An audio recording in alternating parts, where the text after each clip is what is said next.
Well, where you started was the very first question was, what about that person with a young person with unknown coronary disease who dies suddenly, and their first presentation is death.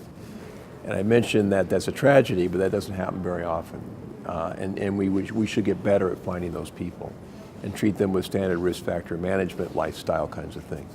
The other side of the equation is you can always find a 90-year-old who smoked 4 packs a day and seems to be unscathed. If you measure their lung function, it's not normal. You can always find a few people who have high untreated cholesterol who live to be an old age, but that's unusual too. So I think it's an error in logic to say to yourself, well, if there's one person out there out of 1,000 that survived, that means I don't have to worry about it, because that's just not true. And so let's stick with what we know, which is these risk factors are very important at driving risk, but they don't explain 100% of the risk variance. And so there are other ways to look for that, and I think there's a lot of publications that come out in the New England Journal of Medicine about genomics and looking for novel risk factors in terms of polymorphisms around specific pathways. Now, should we start screening? Well, I think in general, this is a screening test question is a common question in medicine. Should we screen for cancer of the colon? Should we screen for breast cancer?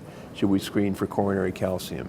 And the answer has to do with how good the screening test is and whether by screening you actually cause more good than harm. And so right now, for a lot of these polymorphisms, we don't necessarily have a standard therapy other than maybe start the statin when you're 30 instead of when you're 50.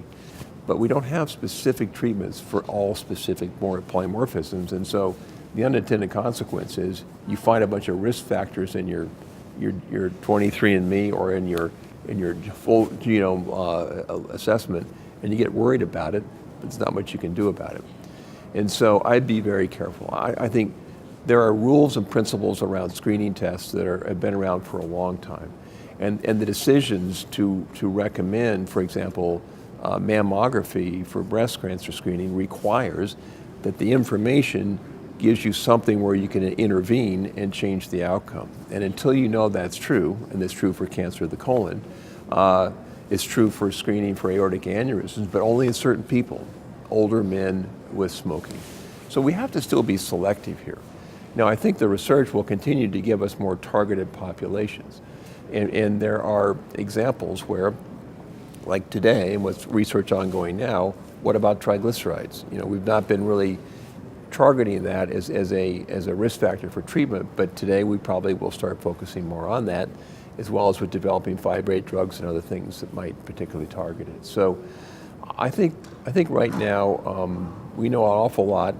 We need to apply that more universally, and we need to continue to learn, but let randomized trials guide our thinking and not jump the gun in terms of making assumptions.